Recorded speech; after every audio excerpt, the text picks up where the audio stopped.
रही बात बच्चों के री एग्जाम की, अगर आयोग बच्चों के हित को ध्यान रखते हुए री एग्जाम कंडक्ट करा देता है, दोबारा बोलते हैं री एग्जाम बीपीएससी कंडक्ट करा लेता है, तो उसके लिए बीपीएससी जो कहेगा वो हम कर लेंगे। बच्चों के हित में ध्यान रखने के लिए जो सजा है वो हम कबूल कर लेंगे, चाहे आयोग कुछ भी कहे, लेकिन ऐसे तो माफी नहीं मांगेंगे। अब हमारा तो यहाँ पे है, गवर्नर साहब से यहाँ पे फाइल रेडी है और मुख्यमंत्री साहब से। अब हम गवर्नर और मुख्यमंत्री साहब के पास जाएंगे इसको लेके, और हाईकोर्ट में हम बहुत पहले जा चुके हैं, हाईकोर्ट में पिटीशन लगा दिए थे हम 16 दिसंबर को ही। अब इत्तेफाक से क्या कहिएगा, उस समय छुट्टी हो गया था। ये चुनावी वर्ष है, खुद मुख्यमंत्री साहब को भी सोचना चाहिए कि बच्चों के भविष्य में सोचेंगे तो बच्चे भी अच्छा करेंगे। बीपीएससी ने कई सारे ऐसे बयान जारी किए, ऐसे नोटिफिकेशन जारी किए जिससे भ्रम की स्थिति पैदा हो गई, और अध्यक्ष महोदय ने स्पष्ट कई मीडिया में और अखबारों में कहा था कि वो ज़रूरत लगेगी तो नॉर्मलाइजेशन करेंगे, और कभी लगता था करेंगे नहीं करेंगे, इसी को लेके प्रोटेस्ट हुआ था। तो उन्होंने हमारे 5 सेंटरों को इसे नोटिस भेज दिए। देखिए इसमें है मुसल्लापुर बोरिंग रोड पटना का है, ये मुखर्जी नगर दिल्ली है, करोल बाग दिल्ली है, और ये प्रयागराज सेंटर पे इन्होंने भेजा है। हालांकि इनसे एक छूट गया है, देहरादून छूट गया है, और गुवाहाटी खुल रहा है वो छूट गया है, इन्हें वहाँ भी भेजना चाहिए, हम इसका जवाब देंगे। और इसमें कहा गया है कि हमने बच्चों को भड़का दिया यहाँ पे, जो कि सरासर गलत है। आप ये समझ सकते हैं कि आयोग कितना अयोग्य हो चुका है।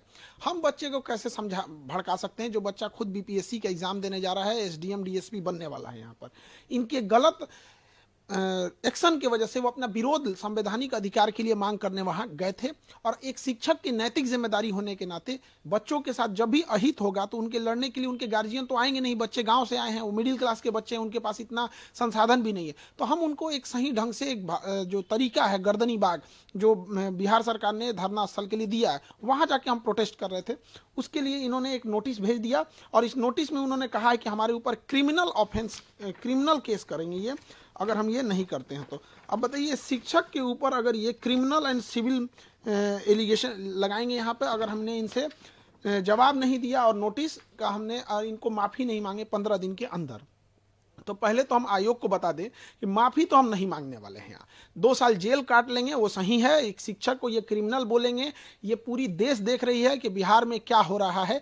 हम कोई अपने लिए नहीं लड़ने गए थे, विद्यार्थियों के हक के लिए लड़ाई लड़ने गए थे यहाँ पर। और जो पूरे बिहार में एक प्रचलन है, सारे जगह ये गली गली में लोगों को ये हल्ला है कि सीटें बेची जा रही हैं। हमने इसी चीज़ों को दोहराया है, और आयोग इस पर स्पष्टीकरण करे कि आखिर ऐसा क्यों हो रहा है, स्केलिंग क्यों करेगा आयोग यहाँ। और उनका कहना है कि सार्वजनिक रूप से माफ़ी मांगे। माफ़ी तो आयोग को मांगना चाहिए सारे बच्चों से कि इस चुनावी वर्ष में पूरे बिहार का किरकिरी करा दिए, इतने बच्चों का, जहां कोई परीक्षा नहीं करा सकते हैं। तो ये आयोग को तो कहीं से इस बात पे होना ही नहीं चाहिए कि हम लोग से नोटिस दें। यहाँ पर आपने डीएसपी एसडीएम जैसे लोगों सीट मिलने की बातें को लेकर है कहा है उसमें कि आप बिग गया सीट उसको लेकर है, बीपीएससी की छवि धूमिल की आपने। बीपीएससी स्वयं अपनी छवि धूमिल की है, जिसका पेपर लीक हो जाता है, जिसके चेयरमैन कहते हैं कि इस पेपर को कोई नहीं फाड़ सकता, उसको कोई रगड़ कैसे फाड़ दे, जो कहता है कि यहाँ पर सबसे सुरक्षित बापू परीक्षा परिषद बिहार का सबसे अच्छा सुरक्षित है, वहाँ से सबसे ज़्यादा हंगामा हो जाए, इससे ज़्यादा छवि क्या खराब हो सकती है। आरा में पिछले साल पेपर लीक हो गया, इस साल ऐसे हो गया यहाँ पर, तो इससे हम क्या छवि खराब करेंगे। दूसरा कि जो एसडीएम की सीटें बेची जा रही हैं, जो डीएसपी की सीटें बेची जा रही हैं, ये तमाम मीडिया में चले हुए चीज़ें हैं। तो एक जिम्मेदार नागरिक होने के नाते और एक विद्यार्थियों का शिक्षक होने के नाते ये मेरा कर्तव्य बनता है कि हम इसको और बड़े मुद्दे पर उठाएं ताकि इस पर जांच हो सके। यदि ऐसा नहीं है तो नार्को टेस्ट कराया जाए। हम यही कहते हैं कि देश में हम भी इतने दिन से पढ़ा रहे हैं, ये जांच और उसकी रिपोर्ट कब जांच होती है, कब रिपोर्ट दब जाती है, किसी को नहीं पता चलता है। पूरी मीडिया के सामने नार्को टेस्ट कराया जाए, उसकी दवा भी हम दे देंगे, सोडियम पेंटोथेल, वो नार्को टेस्ट किया जाए, हमारा भी कराया जाए मीडिया के सामने। अध्यक्ष महोदय हो जाए, सचिव महोदय हो जाए, कौन गलत है कौन सही है ऑटोमेटिक पता चल जाएगा। हम माफी नहीं मांगेंगे तो नहीं मांगेंगे। मर जाना कबूल है, जेल जाना कबूल है। बच्चों के लिए लड़े थे, उनके लिए माफी नहीं मांगेंगे, क्योंकि हम अगर माफी मांग ले तो खान सर नहीं झुकेंगे, वो बच्चों का स्वाभिमान झुक जाएगा जो लड़कर अपना अधिकार मांगे थे। फिर कोई बच्चा लड़ने के लिए नहीं जाएगा।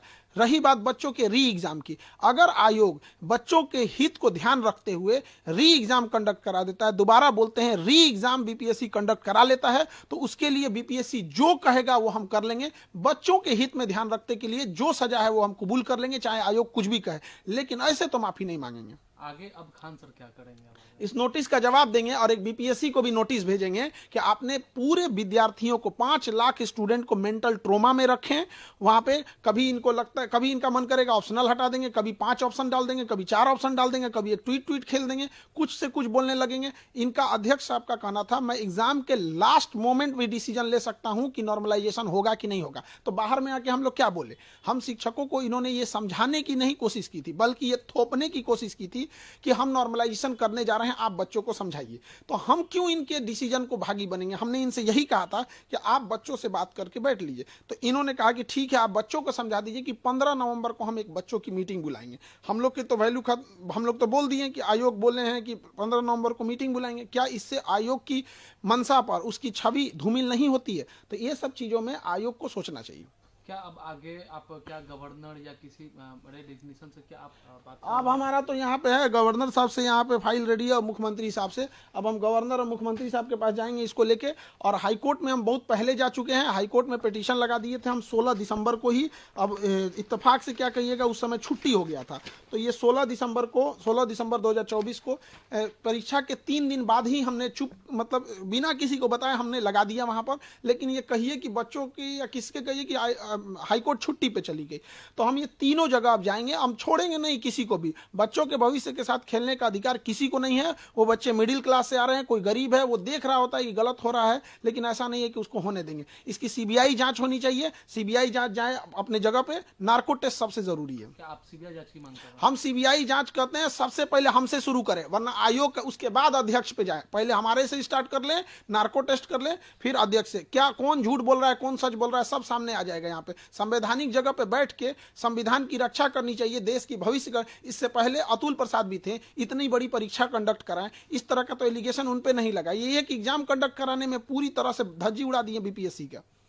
क्या अब आगे, क्योंकि ये भी कहा जा रहा है क्योंकि छात्र जो लोग धरने स्थल पर बैठे थे, अभी कहें कि बिहार का धरने देने का जगह धरना स्थल है, तो धरना स्थल से कहीं गांधी मैन कुछ नेता लेकर आरोप ये लगा कि छात्र को है वो कमजोर करने की कोशिश की इस आंदोलन को। कुछ शिक्षक लोगों ने किया, कुछ नेता लोगों ने किया, आरोप तो ये भी लगे। देखिए, आरोप जो लगाया जा रहा है, बच्चों की समस्या समझिए। एक बच्चे के साथ अन्याय हुआ है, उसका पटना में कोई नहीं है, तो कोई भी उसके ऊपर हाथ सलाह देता है तो उसको लगता है कि मेरा अपना है। ये कुछ शिक्षक जैसे कोई बीपीएससी नहीं पढ़ाते हैं, तो वो भी वहां अगर हैं तो बच्चों को लगता है ना कि भाई मेरा मोरल सपोर्ट मिल रहा है, वो उसे भगाएगा तो नहीं। अगर कोई राजनेता आ रहा है तो उसे वो भगाएगा तो नहीं। और ये राजनीतिकरण क्यों हुआ है? माननीय मुख्यमंत्री इसमें हस्तक्षेप नहीं किए। यदि वो 2 दिन 4 दिन के अंदर, 1 हफ्ते के अंदर हस्तक्षेप कर लेते तो किसी को राजनीतिकरण नहीं होने देता। हमें या किसी विद्यार्थी को ये अधिकार थोड़ी है कि उनके धरना स्थल पे कोई अगर राजनेता आता है तो उसे वो भगा देंगे यहाँ पर। या कोई शिक्षक भले बीपीएससी को नहीं पढ़ा रहा है, बीपीएससी नहीं जानते, तो वो भी अगर वहां बैठे हैं तो बच्चों को क्या है, वो तो वहां उनको रहने ही देंगे। उनको लगता है कि भाई कोई भी हमारा साथ दे रहा है। तो अगर इसमें राजनीतिकरण हुआ है, जो कि नहीं होना चाहिए, तो उसके लिए भी जिम्मेदार सरकार है। अगर ये त्वरित एक्शन लेते तो ये नौबत ही नहीं आती। उसी धरना स्थल से 2 दिसंबर से लेकर 4 दिसंबर के बीच में 1 हफ्ते तक, वो शुरुआती दिसंबर पे एनसीएल के मामला था, मुख्यमंत्री साहब ने हस्तक्षेप किया, हो गया।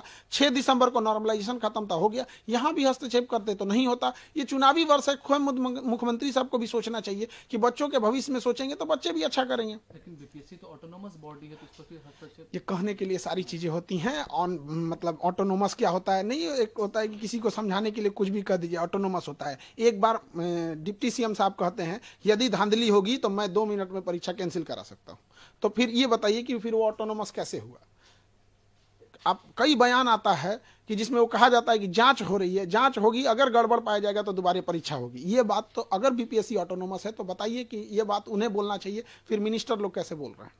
क्या अब खान सर जवाब क्या देंगे? अभी हाईकोर्ट जाएंगे हम लोग, गवर्नर सर के पास जाएंगे, सीएम सर के पास मिलेंगे। मेनली अभी हाईकोर्ट पे भरोसा है, हाईकोर्ट को ही इस पे एक्शन लेना चाहिए यहाँ पे। और सरकार से विनम्र निवेदन करते हैं कि बीपीएससी जो है, इसमें कुछ ऐसे लोग हैं जो चुनावी वर्ष में जानबूझकर प्लांटेड किए गए हैं सरकार की छवि खराब करने के लिए। इनकी सीबीआई जांच होनी चाहिए और अध्यक्ष महोदय को पद से हटाना चाहिए।